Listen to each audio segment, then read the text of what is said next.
नमस्कार। यो समाचारमा स्वागत छ। म विक्रम श्रेष्ठ। म अपेक्षा तिमिल सेना। सुरु गरौँ अहिलेसम्मका प्रमुख समाचारबाट।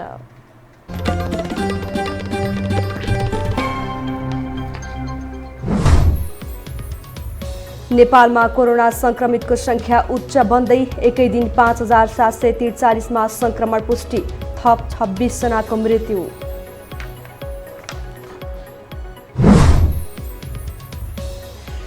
देश कोरोना कहरमा रहेका बेला उच्चपदस्थ कर्मचारीलाई पनि भत्ता दिन नहुने विज्ञको तर्क, राष्ट्र सेवकले त्याग गर्नै पर्ने भनाई।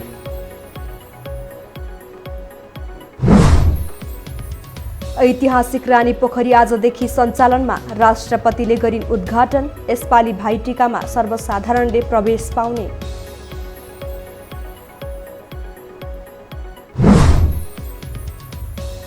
कक्षा 12 को रोकिएको परीक्षा सञ्चालन गर्ने बोर्डको निर्णय, मङ्सिर 9 गतेदेखि हुने, शनिबार पनि परीक्षा।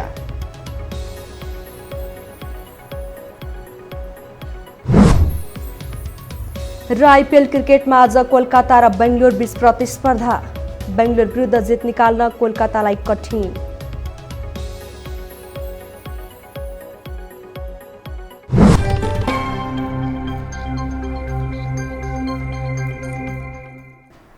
अब समाचार विस्तारमा।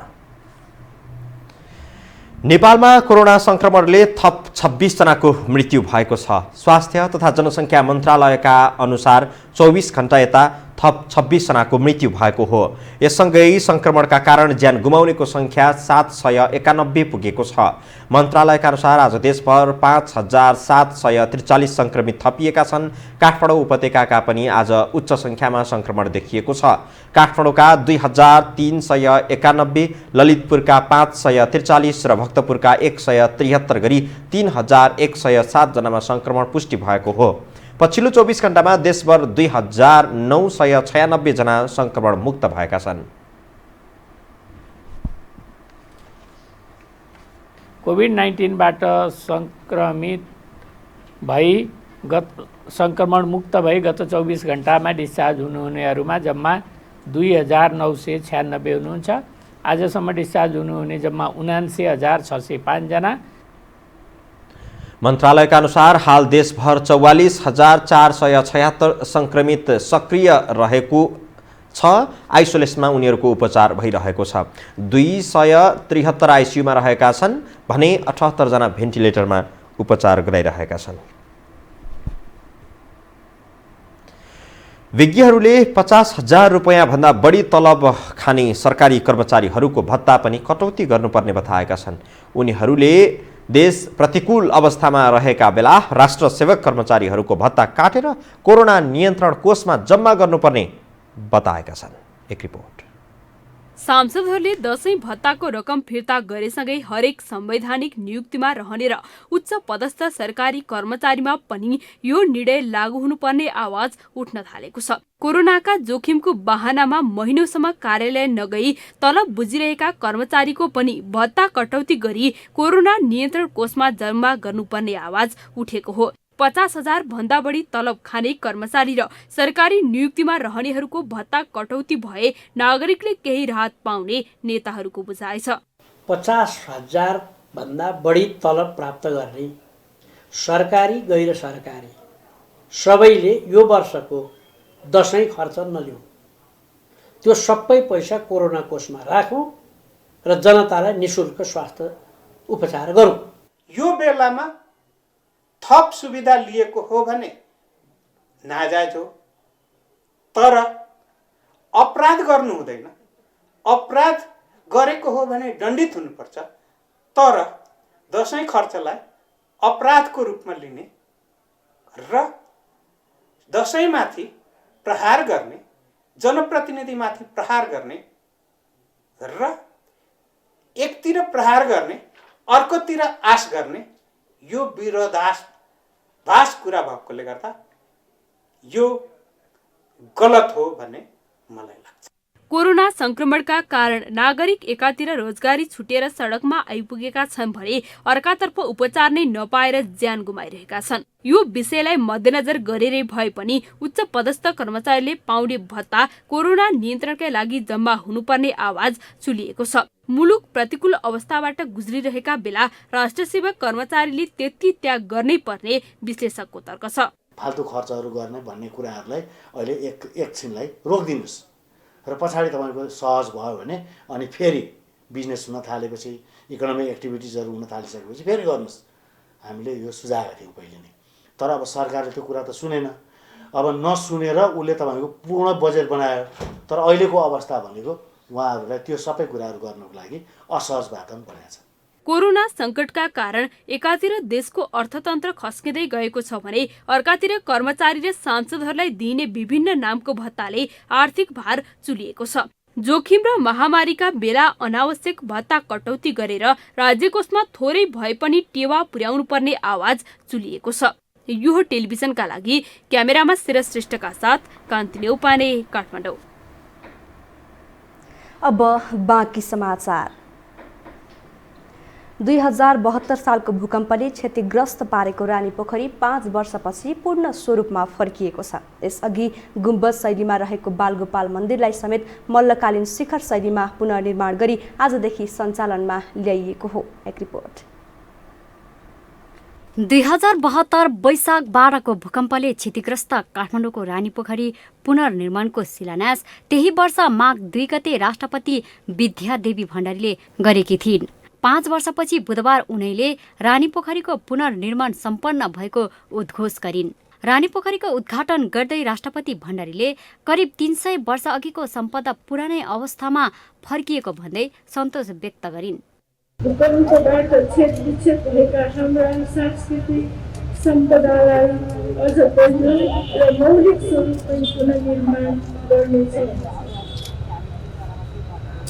आज यही रानीपोखरीको किनारमा उभिएर हामीले गरेको उक्त अठोट र प्रण पुरा हुन लागेको सुन्न र सुनाउन पाउँदा मलाई खुसी लागेको छ। भूकम्प अघि गुम्बज शैलीमा रहेको मन्दिर विज्ञहरूको सुझाव बमोजिम प्रताप मल्लकालीन गन्त्रकुट शिखर शैलीमा पुनर्निर्माण गरिएको हो। रानीपोखरीलाई आधुनिक बनाउन लागि भन्दै सर्वत्र विरोध भएपछि पुनः पुरानै शैलीबाट निर्माण गरिएको हो। राष्ट्रिय पुनर्निर्माण प्राधिकरणका कार्यकारी अधिकृत सुशील गेवालीले यस पटकको भाइटिकामा भक्तजनले बाल गोपालेश्वरको दर्शन गर्न पाउने बताए।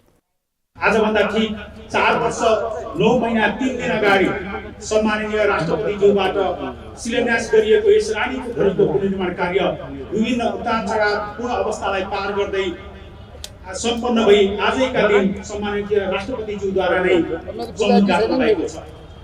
आजभन्दा ठीक 294 वर्ष अगाडि कान्तिपुरका तत्कालीन राजा प्रताप मल्लद्वारा निर्माण गरिएको यस रानीपोखरी र बाल गोपालेश्वर मन्दिर प्राचीन शैलीमै फर्किएको छ।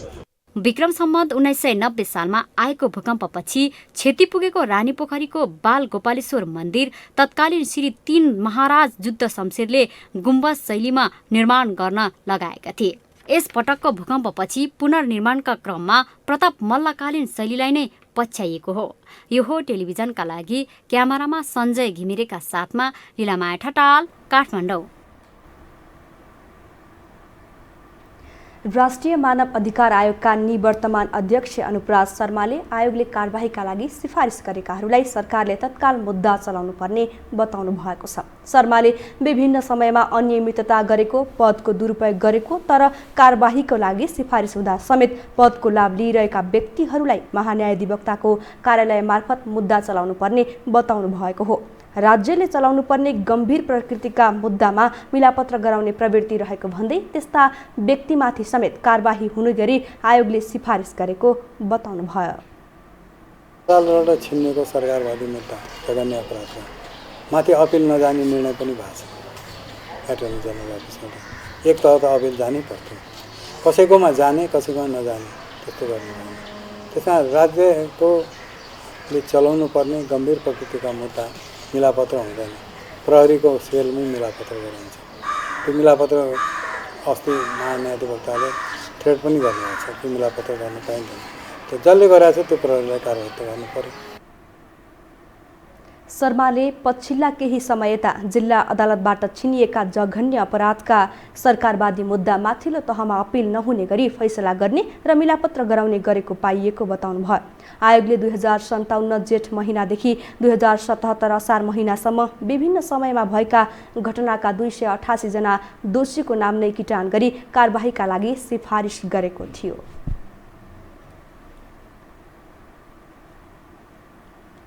हामीसँग समाचार बाँकी नै छन्, अहिलेलाई विश्राम।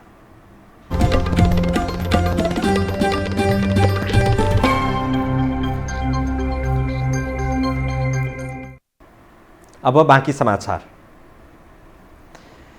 राष्ट्रिय परीक्षा बोर्डले कक्षा 12 को परीक्षा मङ्सिर 9 गतेदेखि सञ्चालन गर्ने भएको छ। बोर्डले आज परीक्षा सम्बन्धी समय तालिका सार्वजनिक गरेको छ। बिहान 8 बजेदेखि 9 बजेसम्म परीक्षा सञ्चालन हुनेछ। वैशाख 8 गतेदेखि सञ्चालन हुने परीक्षा कोरोना संक्रमणको कारण स्थगित गरिएको थियो। स्वास्थ्य मापदण्ड र सामाजिक सुरक्षा कायम गरेर परीक्षा सञ्चालन गरिने बोर्डले जानकारी दिएको छ। शनिबार पनि परीक्षा सञ्चालन गरेर मङ्सिर 16 गते सकाइनेछ। कोभिड-19 संक्रमित विद्यार्थीलाई भने बोर्डले परीक्षामा सहभागी नहुन अनुरोध गरेको छ।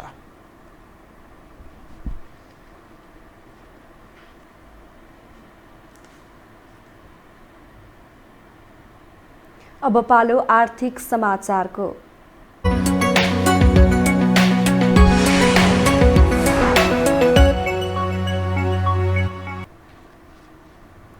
विदेशबाट नेपाल भित्रिने रेमिट्यान्समा 8% वृद्धि भएको छ। नेपाल राष्ट्र बैंकले सार्वजनिक गरेको चालु आर्थिक वर्षको 2 महिनाको तथ्याङ्क अनुसार रेमिट्यान्स आप्रवाहमा 8.1% सुधार भएको हो। राष्ट्र बैंकका अनुसार भदौ मसान्तसम्म 1 खर्ब 65 अर्ब 73 करोड रुपियाँ रेमिट्यान्स भित्रिएको छ। अघिल्लो वर्षको यही अवधिमा विप्रेषण आप्रवाह 0.6%ले घटेको थियो।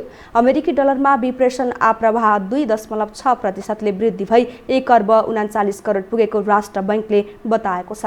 रेमिट्यान्स आप्रवाह बढे पनि वैदेशिक रोजगारीमा जाने लगभग 7% हाराहारीमा नै घटेका छन्।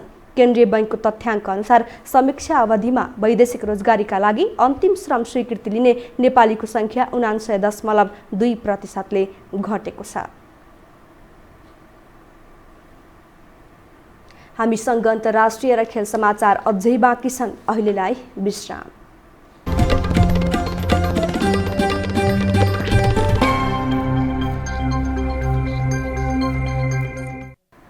विश्रामपछि पुनः स्वागत छ। अब अन्तर्राष्ट्रिय समाचार।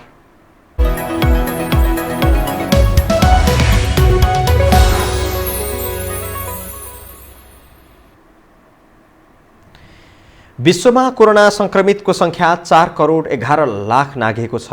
संक्रमित मध्ये 3 करोड 6 लाख 77 हजार भन्दा बढी निको भएका छन् भने 11 लाख 31 हजार भन्दा बढीको मृत्यु भएको छ। सबैभन्दा बढी प्रभावित अमेरिकामा संक्रमितको संख्या 85 लाख नाघेको छ, जसमध्ये 55 लाख 46 हजार भन्दा बढी निको भएका छन्। 2 लाख 26 हजार भन्दा बढीको मृत्यु भएको छ। दोस्रो प्रभावित भारतमा 76 लाख 51 हजार भन्दा बढी संक्रमित हुँदा 67 लाख 95 हजार निको भएका छन्। 1 लाख 15 हजार भन्दा बढीको मृत्यु भएको छ।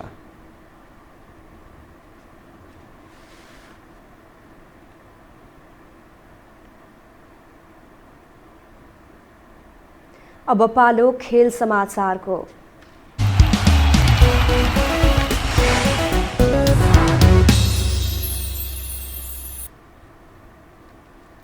युएईमा जारी इन्डियन प्रिमियर लिग आइपिएल टी20 क्रिकेटमा आज कोलकाता नाइट राइडर्स र रोयल च्यालेन्जर्स बेङ्गलोर बीच प्रतिस्पर्धा हुँदैछ। अबुधाबीमा कोलकाता र बेङ्गलोर 10औं खेलका लागि मैदान उत्रनेछन्। कोलकाता र बेङ्गलोर बीचको खेल नेपाली समयअनुसार केही बेरमा सुरु हुनेछ। शेख जायद क्रिकेट स्टेडियममा कोलकाता 6औं जितको खोजीमा हुनेछ। अघिल्ला 9 खेलमा 5 जितसहित 10 अङ्क जोडेको कोलकाता 4थो स्थानमा रहेको छ। इयान मोर्गनको कप्तानीमा मैदान उत्रने कोलकाता बेङ्गलोरलाई हराएर शीर्ष टोलीसँगको अङ्क दूरी घटाउन चाहन्छ। तर विराट कोहलीको कप्तानीमा मैदान उत्रने बेङ्गलोर विरुद्ध जित निकाल्न कोलकातालाई कठिन भने हुनेछ।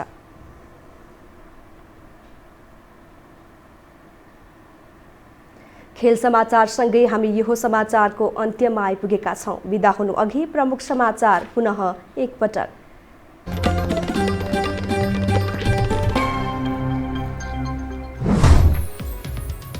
नेपालमा कोरोना संक्रमितको संख्या उच्च बन्दै एकै दिन 5743 मा संक्रमण पुष्टि, थप 26 जनाको मृत्यु।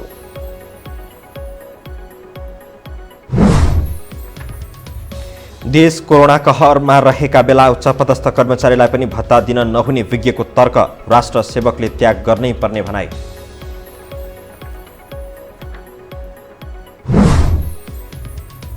ऐतिहासिक रानी पोखरी आजदेखि सञ्चालनमा, राष्ट्रपतिले गरिन् उद्घाटन। यसपालि भाइटिकामा सर्वसाधारणले प्रवेश पाउने।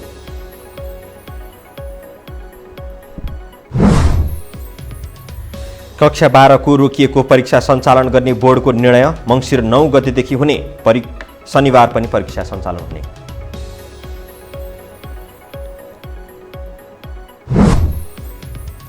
र आइपिएल क्रिकेटमा आज कोलकाता र बेङ्गलोर बीच प्रतिस्पर्धा हुँदै बेङ्गलोर विरुद्ध जित निकाल्न कोलकातालाई कठिन।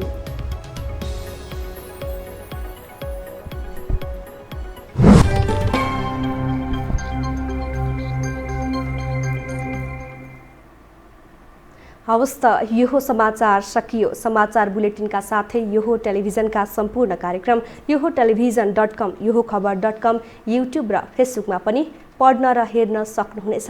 मोबाइलमा यो टिभी एप डाउनलोड गरी हामीलाई प्रत्यक्ष हेर्न सक्नुहुनेछ। तथ्यसहितको निष्पक्ष समाचारका लागि हेर्दै रहनुहोला यो टेलिभिजन। नमस्कार।